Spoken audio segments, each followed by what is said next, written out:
What is real? It's all in his mind. How do you define real? Purely psychosomatic. That boy needs therapy. Beethoven had his critics too. This is your life. But it still hurts. Stop trying to control everything and just let go.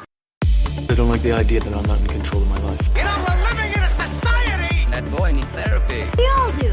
You know what divine intervention is? It's your kids, Marty. What's really going to bake your noodle later on is... They didn't stop to think they should. What just happened here was a miracle. We all wear masks, metaphorically speaking. So what are you gonna do about it? You gotta grow up. But how? You have to let it all go to free your mind. I'm scared. That's a problem for future Homer. Man, I don't envy that guy. Hi all, Nick here. Okay, episode 5. I'm pretty excited about this one. It's the mid to late 90s. Con Air, The Fifth Element, Lilu Dallas Multipass, and Starship Troopers are in cinemas, as are Fear and Loathing in Las Vegas and Half-Baked. This weed is fantastic. Perfect timing for the debauchery and escapism I seek as a high schooler. Quick sidetrack. This is a weird time of epic movie soundtracks. For example, Mission Impossible 1 from 1996 had The Cranberries, Bjork, U2, Massive Attack, and Pulp. There was Baz Luhrmann's Romeo and Juliet soundtrack from the same year. Unfortunately, we also had for Armageddon. But there were so many other crackers. Trainspotting in 96, Batman Forever in 95, Spawn from 1997, Dangerous Minds 1995. Who could forget Coolio? Cruel Intentions in 99. The Mission Impossible 2 sequel from 2000 had Metallica, Limp Bizkit, Foo Fighters, Chris Cornell, and Powderfinger, amongst others. Okay, so let's do a quick quiz. Can you name the soundtrack from the 1998 big budget film that included Jamiroquai, Rage Against the Machine, Silverchair, Foo Fighters, Jimmy Page, Green Day, and the Wallflowers doing a cover of Bowie's classic Heroes? Yes, of course, it was 1998's Americanization of Godzilla. A movie with a current IMDb rating of 5.4 out of 10. No amount of awesome soundtrack could make that movie good. That didn't stop me from seeing it and every other movie I have mentioned in this intro at the cinema in the 90s. Okay, enough preamble. In this ep, we finally get to talk rock music, alcohol, drugs, and 90s grunge culture, amongst other things, including odd psychological concepts that I completely make up. I was going to write more of an intro into this episode, but then Gordy from Stand By Me popped into my head saying, "Fuck writing. I don't want to be a writer. It's stupid. It's a stupid waste of time." Thanks, Gordy. Roll tape. Episode 5. Side Effects. A.K.A. High School, Part 2. Music quote. Were you neurotic as a child? Did they come around and watch your style? Did you have plans to be a star? Did you have plans to become more than you are? More than you are, more than you are, more than you are now. End quote. From the song More Than You Are by Grinspoon, released in 1997, sung by Phil Jamieson. 1. Technical versus creative. I realised my aptitude for technical tasks when I got my first degree in VCR programming by teaching myself how to tape episodes of this amazing new cartoon that I loved called The Simpsons. Anyone who remembers these unwieldy VCR devices will recall the thrill of playing a tape the following day and determining that the correct episode they wished to record the night before was actually recorded. Because programming these devices could be its own kind of nightmare. Did you have the TV tuned to the channel you wished to record? Or did someone change channels before the recording started? Did you get the obscure US date format perfectly correct? Ha! You screwed up and forgot about the 24-hour time format. No X-Files episode for you. Years earlier, we got our first personal computer. And from that moment, I was hooked. I subsisted on a strong diet of Pac-Man, Alley Cat, Outrun, and Prince of Persia. and that was the 80s, and this only grew to a youth happily wasted on Wolfenstein 3D, Golden Axe, R-Type, Lemmings, Myst, and Doom in the early 90s. Not to mention all the Sierra Quest games. Police Quest, Space Quest, King's Quest. Space Quest 3 was my favourite. I spent an inordinate amount of my youth playing a game called Alone in the Dark. A gothic horror mystery game involving solving puzzles and mythic riddles whilst wandering a haunted mansion. It was a full-time job to try to illegally copy, install and run these games, swapping them between friends. The immense problem solving required here would lead to my future vocation as a network administrator IT guy. Time well spent. Initially, music was not my thing. My sister did piano lessons and I used to tag along and sit in the waiting room. Perhaps this set back my growing passion for music by a few years, because it's one thing to learn to play an instrument, it's another to have to sit and listen to someone else learning. I contented myself by reading the poster in the waiting room over and over, trying to decipher it. Gone Chopin, Bach in a minuet, whilst waiting for the person murdering someone with a piano down the hall so we could leave. In my head, I was not a creative person. There were other people in the world that were creative. See them, look at their crazy and wild expressions of their emotions and feelings, and their raw humanness, and how art and music and design flowed from them with ease. But I wasn't one of them. I was logical, good at computers and video games and problem solving. Basically, I was a nerd. Music changed all that. Like a coked up rock star trashing his hotel room. Music, and specifically rock music, kicked the door that was containing my need to express my experiences creatively off its hinges, exploding out into the night, looking to party. 2. Rock music. One day in the early 90s, something happened that changed my life. Such a cliched thing to say, but cliches are cliches because they are true. My sister, bless her, handed me a cassette tape with Joe Satriani's guitar instrumental Always With Me, Always With You on it. The song was released in 1987, but I didn't hear it until at least, 92 or 93. And it is a very 80s article. The rhythm track was recorded on a drum machine, and Joe's soft, climbing arpeggio backing track lays the foundation for his simple and clean electric soloing. It's a beautiful and relatively slow instrumental rock guitar song that launched Joe Satriani into the big time, complete with a black and white music video of Joe jamming in the desert with the smoke and wind machines cranked up way too high and a young Jennifer Connelly dancing around wistfully for some reason. Prior to this, I would listen to the B105 radio Top 20 countdown on weeknights. B105 Top 20. Lying in my bed, grooving to Ride on Time. Confused by the lyrics in Under the Bridge. Lonely as I am, together we cry. And haunted by the eerie mandolin and existential words in Losing My Religion.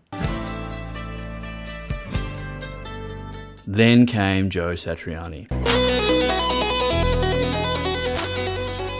This song completely blew my mind. I couldn't understand what this thing was, this rock guitar sound I was hearing. I listened to that song every night for a whole year in my headphones, distracting from my burning body. When those first 3 electric notes would wail over the backing track, his guitar would speak to me. Man, that guy's guitar is talking. Hey, my shoes are talking too. It would make me feel, probably for the first time ever, and dare I say it, cool. I didn't understand it at the time, but the early mid-90s saw the release of a flurry of the greatest rock albums ever made. I would discover them all later in the 90s, and these albums by bands like Metallica, Nirvana, Soundgarden, Rage Against the Machine, Faith No More, Red Hot Chili Peppers, Pearl Jam, Smashing Pumpkins, Tool, and even Gunners and Green Day, and more, would help me erect a protective wall around myself to bolster my vulnerable and burgeoning teenage state, and allow me to disappear into sonic worlds where anger and frustration and expression was not just tolerated, but encouraged. These men, yes, they were mostly men, but my first CD purchase ever was Mariah Carey, so that evens it out somewhat. Would spit fire and aggression and passion, whilst emoting on things as broad as love, sex, death, suffering, and addiction. They channeled existential themes into patterns of vibration for my oral consumption. I could scarcely understand what was happening, but I knew I liked it. Soaking up the energy, the visceral and vigorous pulsing weight this music provided, the powerful heft and auditory substance that battered down across my cochlears and into my skull, permeating my body. I could escape. I could ride the lightning of electric guitars and thumping bass and pounding drums on sonic journeys through emotion and expression and creative force. I had found rock and roll, of which Lester Bangs says is not so much a musical form, but, quote, an attitude, end quote. That's exactly what it felt like. Listening to this music, I liked myself just a little bit more. The miracle of newly invented portable music devices like my trusty Sony Walkman meant I could be accompanied sonically to and from and even during school. Music allowed feelings that felt prohibited. It was the kind of mystical salvation I needed to soothe my inflamed and confused soul. Music quote. You're almost on your way to popularity, and we'll teach you to play. With icy stare and punk rock hair and beatnik flair, we'll take you there, end quote. From Buy Me a Pony by Spiderbait, released in 1996, sung by Cram. 3. 90s. Another thing that may have messed up my sense of what was real, culturally valuable, and authentic was the 90s was a time when authenticity in the guise of realness was packaged up and sold to us youth via mass marketing. Grunge music exploded out of Seattle. Every single teenager wanted a piece of it because it was raw, unfiltered, grimy, and real, or at least more real than the slick, happy pop culture that it was subverting. Suddenly, grunge, its music but also its aesthetic, was everywhere, making millions of dollars. This counterculture, the one that purported to say "F*** you" to all the corporations and the greed of the 80s, became the biggest market imaginable for those same corporations. Skate brands, surf brands, soft drink companies, record labels, music festivals, you name it, they rushed to sell the teenagers of that era the aesthetic of coolness, which was substantiated in a rejection of mainstream cultural wholesomeness. You could buy jeans that already had holes in them to pair with your old-looking flannel shirts that were bereft of cleanliness. We were being sold a safe, sterilized type of non-conformity, designed to help us, A, express whatever outrage we may have had banging around in our heads about how our boomer parents were raising us, and B, part us from our money. Did our generation really want or need these things? Or do they want to reject the very corporations that we felt were controlling the world? Either way, we bought all the shit that they sold us. Or as Rage Against the Machine sang, quote, they say jump, you say how high, your brain dead, you got a bullet in your head, end quote. In my literal teenage head, this song was about being shot in the head in a drive-by. But the bullet in the head is metaphorical and refers, of course, to conformity. Just do it, said Nike. Just do what?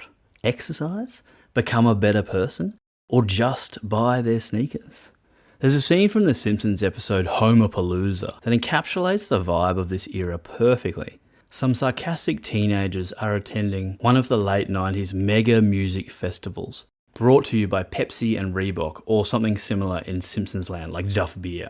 And as the next act gets on stage, one of them laconically drawls with as much apathy as possible. Oh, here comes that cannonball guy. He's cool. His friend turns to him. Are you being sarcastic, dude? I don't even know anymore. Everything was ironic, subverted, undermined. It was confusing. I was constantly and successfully being parted from my money at the video game arcade time zone, seeking adrenaline playing Raiden, Mortal Kombat, and Alien vs Predator, and at Granny Mae's, a kitschy 80s style gift shop, seeking the dopamine hit of useless collectibles and trinkets to fill up my bedside drawers. Consuming was a way of understanding my life. 4.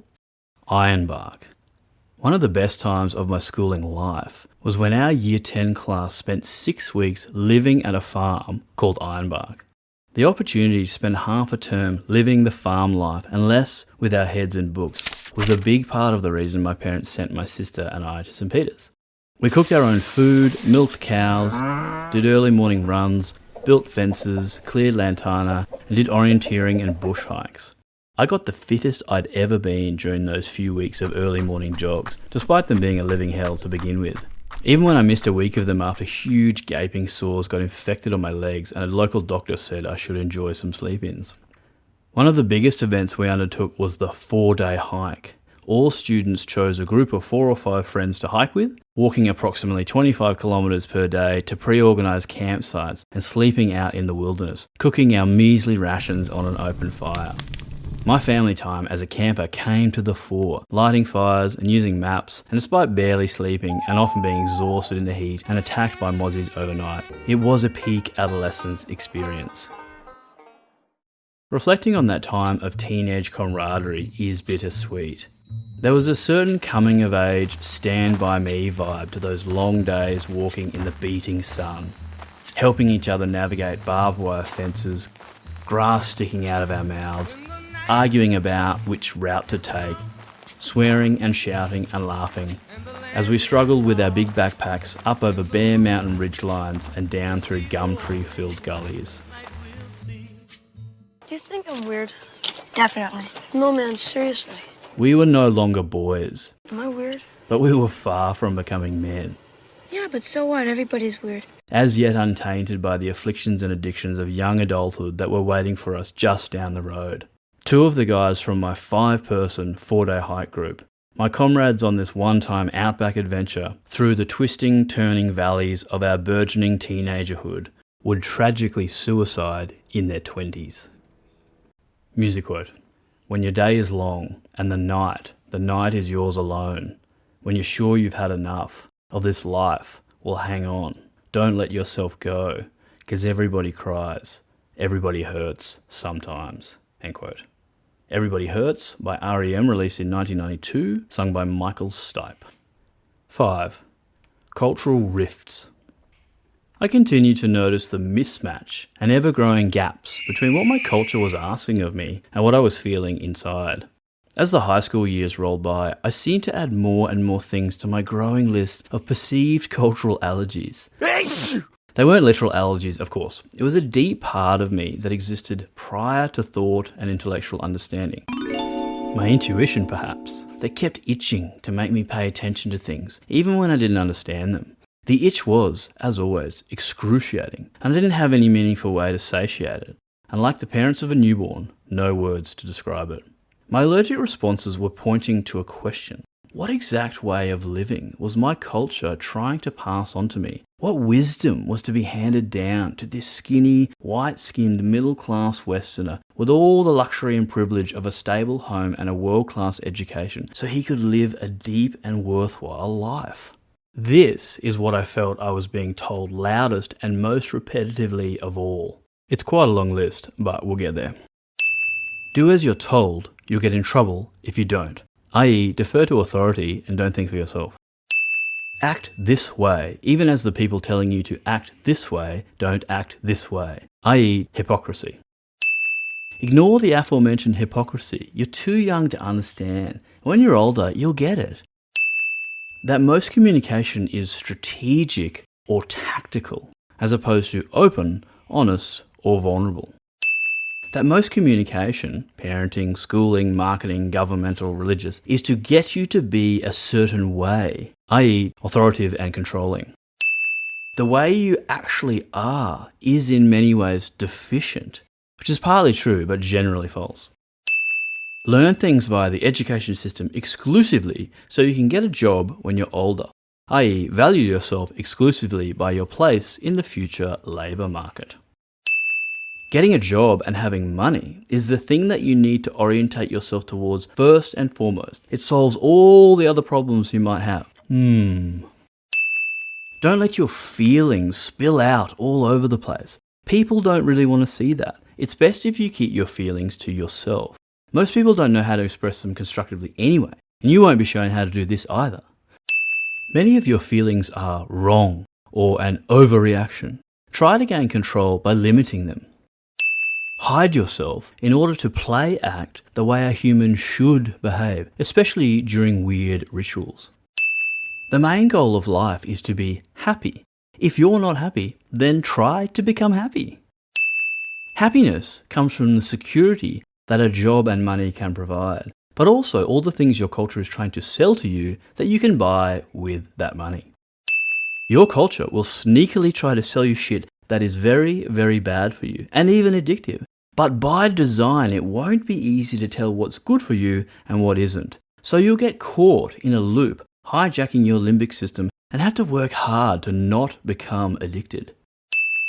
In a culture that promotes addiction, if you happen to become addicted, you will be cast as a failure. You're suffering? Oh, we don't have any framework that can help with that. Best to keep it to yourself. Nobody likes it when people complain all the time. If something is bad for you, simply imagine how much worse it could be and use that to make yourself feel better. I.e., feel guilt and shame about your suffering because many people have it worse than you, which is true. If you're afraid or have fears about doing something, overcome the fear and, like a Nike advertisement, just do it. Fear is weakness. Emotions are also weakness. Suffering is weakness. Strength is aspirational. And the last one, no one wants to hear about your illnesses. More on that last one because it does sting. People want you to be well. They have the best of intentions for you. They aren't cruel or evil. But if you are not well, or if your illness goes on longer than they expect, they don't really want to hear about it. Their ears close over and they look away and they find your struggle too much to hold. In some ways, it uncomfortably reflects their own struggle. We are all vulnerable biological systems trying to understand what life is, and people don't want to be reminded of this. Also, because many lack the framework to understand what being constantly sick might feel like, so there is a gap of understanding. Just keep quiet about it. It's personal, it's private, it's awkward, it's a bit embarrassing, it's a bit shameful. You're on your own with this one. Okay, so that is a long list of cultural grievances.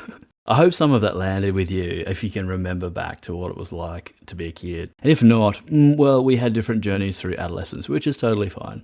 But remember, this is simply how I felt at the time, not an accurate representation of the world and not necessarily what I think about it now. There were so many more specific examples of the dearth of preparedness our culture was setting my generation up for. Our school didn't show us how to use a condom, or how to do a tax return, or talk to us about drugs and addiction. It was simple prohibition. Don't do that, and if you do, you'll be expelled. Or talk about sexual consent, or talk to us about how to have an intimate relationship, or talk to us about tools to manage mental health, or ask us anything about how we felt, about anything at all.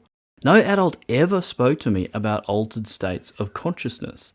Despite it being obvious, they were all chasing them all the time. My parents never spoke to me about any of these things either. And if instructions were given, if a way of being was presented, it was always a one-way transmission, not dialogic, as if the opinions and the intuitions of the adolescents wasn't a factor.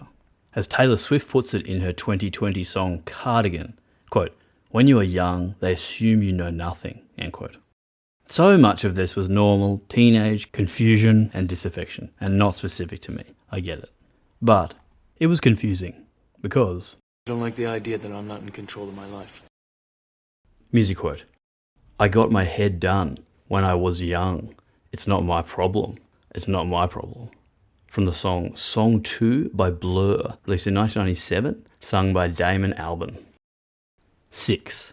A Boy Finds His Veneer. There is a mind-made human phenomenon that involves our inability to see past our limited experience of the world, and I'm going to invoke a concept and name this occurrence the veneer. I can hear the collective cringe of the world's psychologists at my amateur made-up word for Freud's superego or Timothy Leary's reality tunnels. But hear me out.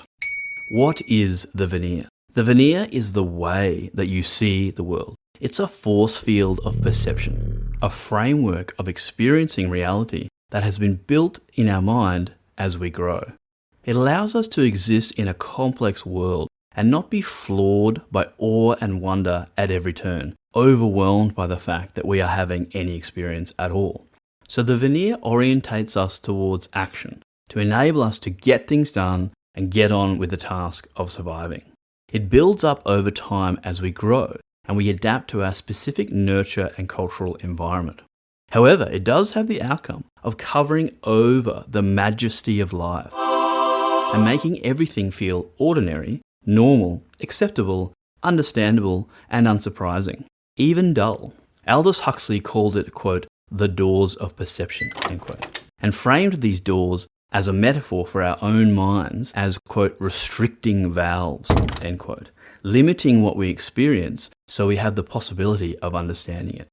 The veneer is the shyness in once bitten, twice shy. It is fear transmorphed into a way of surviving in a world that can take much away from us and cause us much pain any tick of the clock.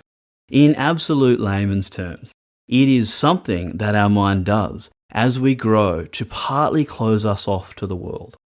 Neuroscientists might call this a reduction in neuroplasticity, which is our brain's ability to be open, take in new information, and create new neural connections. The veneer is the old dog in the proverb, quote, you can't teach an old dog new tricks, end quote. Sit, Ubu, sit. Good dog.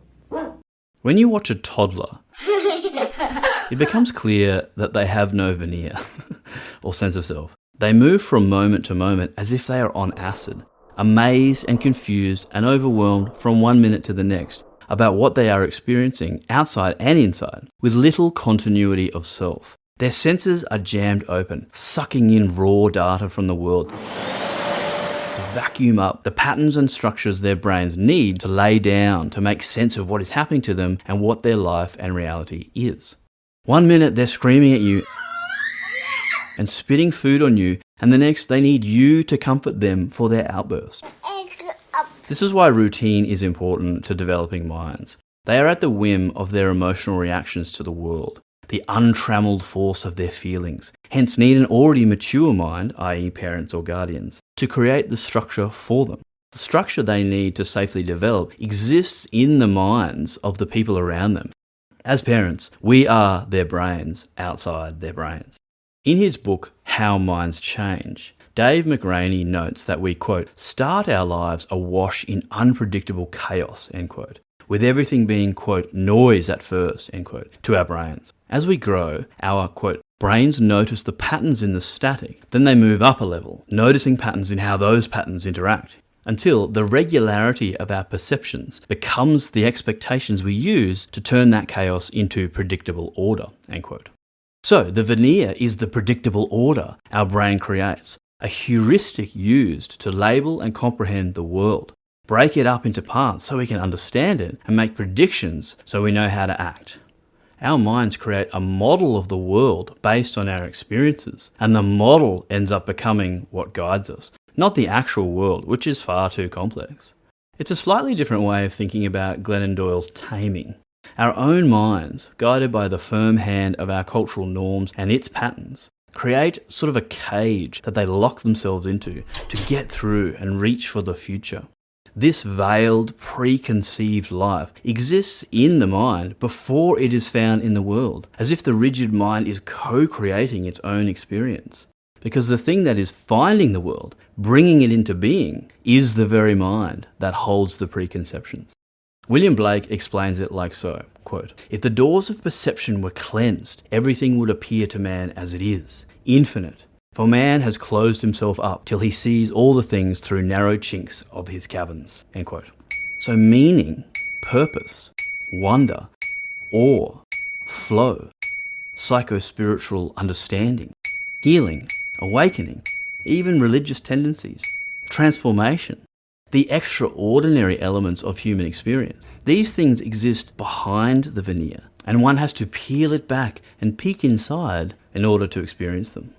Einstein put it this way by saying a human being, quote, experiences himself, his thoughts and feelings as something separated from the rest, a kind of optical delusion of consciousness, end quote. He goes on to say that this delusion, quote, is a kind of prison for us, restricting us to our personal desires, end quote.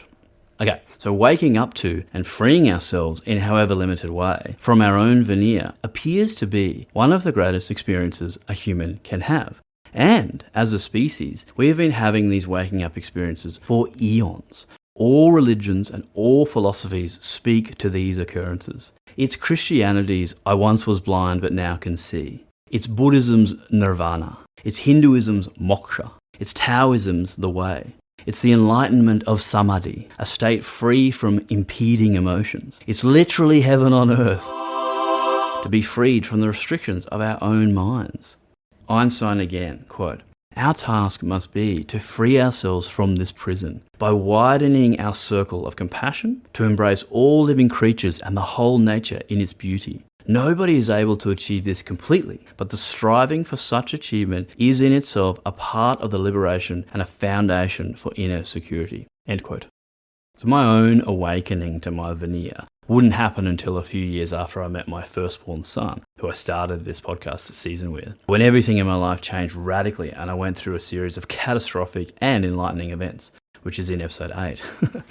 But back in late high school, my veneer was all-consuming. Just patterns of thoughts of my disastrous body and my obsessions and being constantly stuck in survival mode, burning up my cortisol and leaving me constantly exhausted. 7. Escapism.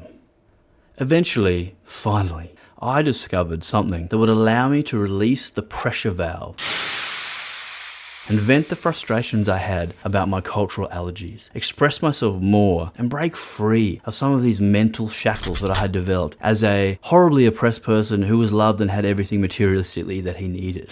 At the time, this felt like a powerful technology to lift the veneer from my eyes and experience human life in more of its totality, more fun, more connection, more freedom. Unfortunately, that something was a culturally encouraged, but addictive, emotionally suppressive and carcinogenic neurotoxin that causes chronic dehydration, disrupted sleep and gastro-reflux, more commonly referred to as alcohol. It's not an accident that an alcoholic drink is referred to as a spirit.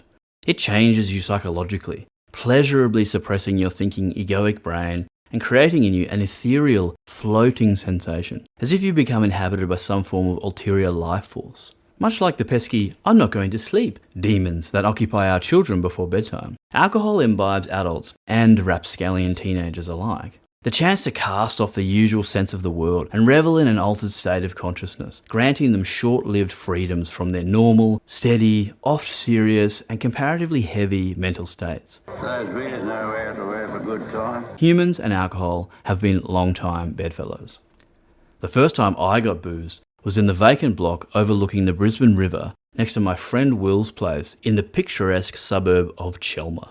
This gigantic and steep double block, complete with an empty pool for skateboarding and a hand-built cubby house down by the mudflats, was our solace from home life, a place to hang out, escape our siblings, build campfires and eat junk food. Standing in our cubby house at that historic afternoon, the three of us swigged on an oversized bottle of champagne, passing it around with enthusiasm and all taking turns to exclaim, I can't feel anything. And I really couldn't feel anything, right up until the ground kept rushing up and hitting me in the head. Staggering around this bush block, we laughed and bumped into each other, unaware of the colossal forces we had unleashed on ourselves, both genetic and cultural. The three of us would share many an intoxicated adventure over the ensuing 4 or 5 years, and at least 2 of us would go on to become addicts. I woke up in the early morning light on the grass in Will's backyard. Got up and walked the 3 minutes back to my house, wondering why my head was throbbing so much. What was this feeling? This mixture of nausea, mental fogginess, and tightness in my skull? I didn't understand. I felt great from the fun I'd shared with my mates, but my body was trying to tell me something. It was telegraphing a message that seemed immediately obvious, but would take me about 20 years to decode. Alcohol and my body don't mix particularly well. I was 15 years old. My parents were away for the weekend, but my wise older sister smelled me from a mile away and brought a Tetra Pak of pineapple juice and placed it next to my bed where I was magnetized. She saved my life that day. But wow, what a substance! Alcohol! Drop by sometime. What had happened back there? Booze did. Jack lives here. Where can I get some more? Don't worry, it's everywhere. This isn't the 1920s in America. Oh, now that's taste. Under the influence, I was still myself, but I was able to be away from myself as well, existing on a slightly different plane. One that wasn't grasping at and holding my body and mind as tightly as normality did. There was some freedom there in those dizzying states, some release, some uncaging. There's no better place to be exactly who you are. Looking back at the first few times I drank alcohol, there is a sense of fate inherent in those experiences. As if we were meant to become entangled and destined to form a long, fraught friendship, Lady Liquor and me. We would get up to many adventures together over the following 2 decades. Like two best buddies always looking to reminisce. But eventually, our relationship would become stale, one-sided, and ultimately sour, to the point where we could no longer spend time together. It was like slowly realizing the good old days we were always trying to recreate weren't actually that good after all. The fateful part of my relationship with alcohol was perhaps written in my genes, as there is a long history of alcoholism in my family. I never met my grandfather on my dad's side, but my dad's mother would drink and instantly turn nasty. The deeply held parts of herself, comprising of her cruelest criticisms, judgments, and anger, unleashed by the power of the spirit. I never met my grandmother on my mum's side, but my mum's father was an alcoholic and would drink each night, and especially on the weekends, flying into terrible rages. Years later, when we used to visit him in his retirement home, I recall a sullen, unhappy man stuck in a room, all the joy seeped away from his life and replaced with a discontented bitterness. My uncle, my mum's older brother, was an alcoholic too. His name was Jimmy and he was a larger-than-life character, big into the gay scene in Sydney in the heady days of the 80s and 90s. He quit drinking in his 40s by entering Alcoholics Anonymous and became a huge champion of this system of sobriety, helping many dozens of people in his community through A.A. until he died of complications from HIV when he was in his 60s. There were plenty of other people who drank a lot in my extended family. As for my immediate family, alcohol was a constant element in any sort of ritual throughout my life. Dinners with my parents' friends, any sort of celebration, funerals, Anzac Days, when our dog Monty died, visits to my cousin's house on weekends, camping trips and barbecues. I cannot recall really a single event for our family over the first 2 decades of my life that didn't involve alcohol in some form. I'm not saying there was a lot of alcohol, or even too much necessarily. It was just always there, always present. It was the way that my family honoured the ups and downs of life. Matter of fact, I've got it now. Music quote. I use public toilets and I piss on the seat. I walk around in the summertime saying, how about this heat? I'm an asshole. From the song Arsehole by Dennis Leary, released in 1993. 8. Delinquency. As we hit full teenagerhood, my friends and I were becoming the epitome of young male delinquency. Bereft of any meaningful rites of passage passed to us from our culture, other than our newly found love of alcohol, we forged our own, and they were chaotic and often destructive. Sneaking out of our houses at night, we roamed and owned the streets of our little urban patch of southwest Brisbane. Chelmer is a suburb surrounded on 3 sides by the mighty girth of the Brisbane River and split down the middle by a train line that punctuates the river to the north across the Walter Taylor Bridge into Indooroopilly. Our hangout was on the low side of the tracks, designated by the eastern side of the train track where the houses are generally a little bit cheaper and the flood risk is higher. But far from being any sort of wrong side of the tracks urban ghetto, Chelmer's socio-economics were firmly planted in the middle class, with large houses, plentiful parks, charming local schools and bike tracks all along the winding river. It is a beautiful suburb, stacked with classic-style Queensland houses on stilts, especially on the west side along picturesque streets like Laurel Avenue, but even on the east side where I lived. It quickly became obvious to us that after 8:30 p.m. at night, you would never see a single person out on the streets other than on the main roads that ran north-south through Chelmer and Graceville. The warm glow of living room TVs was the only sign of life emanating from the high-perched Queenslander houses, leaving an entire maze of built urban blocks and streets, parks, riverside car parks, sporting areas and bike tracks free for the local youth to take over as they pleased. We'd pack our backpacks, wait for our folks to go to bed and creep into the night, linking up together at our predetermined rendezvous point, and look to covertly alter our consciousness in any way we could. We would steal beers from fridges underneath the houses on stilts and sit drinking in the park. We would light fires and make match bombs and explode them, terrorising letterboxes. We would create smoke bombs with cut-up table tennis balls and set them alight and watch the toxic smoke pour out and fill the valleys in the parks where we hung. We would run across the Indooroopilly rail bridge at night, waiting carefully for a gap in the trains, knowing that if one arrived whilst we were mid-crossing, it was a long way down to that brown, shadowy river below. The Chelmer Sailing Club on the banks of the river became a place to sneak around, careful to conceal our arrival by avoiding the sensor lights that would flood light into the car park.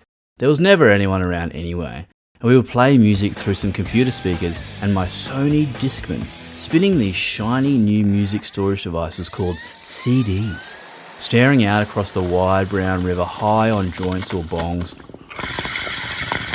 On still, clear nights, the trees on the far bank and their perfect reflection in the water created the illusion that a giant suspended tree ring was orbiting in space above us. The flying foxes flapping overhead and their doppelgangers reflected in the water contributed to the spell that we were gazing on some cosmic or mythical planetary scene. It might have just been the drugs we were smoking. We never talked about our families. The sense was we all needed to escape them in the way that all teenagers want to escape and subvert authority. For a period, I felt shame that the well-manicured parks of our neighbourhood turned from places to meet mates to play a game of touch footy until the sun went down and we could see our hot breath in the chilly air, into places we befouled with late-night debauchery, drunken stumbling and alcohol-induced retching. We torched the bridge back to the safety and innocence of our sheltered preteen existence, like the swear words and outlines of dicks that we torched into the grass on the local sports fields. The 7-Eleven up the road from our house where my dad and I dropped in to grab a cool drink after a trip to the tip was the place the weekend before I had staggered into with the munchies near midnight to scoff a hot dog. A picnic spot we had walked through as a family years earlier was now the place my friends had spent a confusing night on LSD. We can't stop here. This is bad country. The Sherwood Arboretum, a spectacular and beautifully manicured public garden where we used to ride bikes and feed the ducks, became a place to meet up to buy weed. The car parks along the river, once great for skateboarding practice, became places for Dutchies in borrowed cars, and our cubby house down by the mangroves became places to drunkenly hide whilst dodging cop cars driving past. It was as if we were subconsciously but systematically soiling the safer places of our preteen youth. Were there other 15-year-olds as obsessed with fire? What were they doing to satiate their inner tumult if they weren't out at night, burning letterboxes and exploding soda bulbs? And what exactly did we want? You better have a good reason for doing that, boy. That turned us into insano pyromaniacs. It makes me feel like a big man. The best word I can find is connection, or softly attended understanding. In his book, The Moral Landscape, author Sam Harris explains humans as, quote, not merely atomized selves enthralled in our self-interest, but social selves disposed to serve a common interest with others, end quote. When that common interest isn't apparent, when we feel a lack of connection or an anchor to a community, the self-interest component inflates and can become all-consuming. Atomization begets atomization. We feel alienated and so drive ourselves further from what we really need. Out there on the streets, together drunk and high, we were aimless and impulsive, seeking feelings of invincibility like gods of the urban malaise. We sought and found escape from the teenage burdens of our lives and the limiting and oppressive forces, perceived or actual, they contained. One of my friends was explicitly escaping a tyrannical father. He would go on to become a drug addict in his early 20s. I was escaping my health and loneliness and that ever-present confusion of being a weak boy in a strong man's world, endlessly chasing altered states of consciousness to escape my confused mind. The Eagles said it well, however, quote, "You can check out any time you like, but you can never leave," end quote. I smoked cigarettes for about 20 minutes back then too. And by 20 minutes, I mean a few months. And by a few months, I mean mainly at parties with older kids in order to look cool and fit in. The idea that a person who is so allergic to the world that he can barely suck enough breath into his lungs to oxygenate his blood to begin with would inhale toxic smoke with addictive chemicals down his already inflamed and asthmatic windpipe for some sort of social cachet would be laughable if it wasn't so downright deranged. Waking up the next day with the feeling of having inhaled a wet blanket put an end to this ridiculousness quite quickly, and the search for external validation went on. Music quote. "Now you do what they told you. Now you're under control. Now you do what they told you. Now you're under control. Now you do what they told you. Now you're under control. Now you do what they told you. Now you're under control. Fuck you, I won't do what you tell me." Killing in the Name by Rage Against the Machine, released in 1992, sung by Zach De La Rocha. 9. Wounded. As I worked my way through my final years of high school, music and alcohol regularly combined to offer the perfect foil to the deepest parts of me. That I was lonely, felt isolated, and that I felt compelled by deep psychological currents to hide from others who I truly was by hiding my diseases. Being seen was my core wound, so I hid behind loud guitars, bourbon, and marijuana smoke. So I staggered through the final year of high school in a flurry of last-minute studying for tests, lying about kissing a girl at a school dance once. I never went to a school dance, and forget about losing my virginity or even kissing anyone. Nary a girl even so much as touched me during high school, and who could blame them? Organising parties at my house when my parents were off camping for my friends and I to get wasted. I had some pretty good parties. And burying deep inside the excruciating shame of wanting to have a girlfriend whilst hating myself so much that it was never going to become a reality. So, completely normal teenager stuff. Do you have the time to listen to me whine? Alcohol eased these tensions in the moment, and I became more and more drawn to its power and energy. I liked who I was when I was drinking and suppressing my nervous system more than I liked myself when I wasn't. Ernest Hemingway used to, quote, "drink to make other people more interesting," end quote. I used to drink to make myself tolerable to me. This is the perfect breeding ground for addiction. The itch of a better me always tempting a scratch. Just a cola slurpee spiked with Bundy rum away. I was yet to determine that on a long enough timeline, alcohol reaps what it sows, with interest. Gabor Mate, again, says about addiction that, quote, "far more than a quest for pleasure, substance use is the addict's attempt to escape distress," end quote. And that the self-medication of these substances is an emotional anesthetic, often with the primary object of, quote, "easing psychological discomfort," end quote. My unceasing capitulation to the incessant physical itch continued, and in part paved a path for my submission to the ever-present and tempting itch of gratification in all its forms, sugar and now alcohol and drugs. I was modulating my state to soothe my triggered nervous system, but more than that, I craved an altered state of consciousness. Whatever got me there, I would end up yearning for. If I could leave my body for a time, I was in. 10. Altered states. So we sought out altered states of consciousness, constantly. Once I had my driver's license, one of the first things I did was load my friends into my mum's Nissan Datsun Bluebird station wagon and drive out to the Samford Valley to covertly pick magic mushrooms from a local farm. I had thoroughly researched everything about taking mushrooms, information gleaned from bright fluorescent websites with flashing ads accessed on the family PC over our 56.6 kilobits per second dial-up internet connection, but only in between my sister's friends constantly calling our house and disconnecting my browsing session.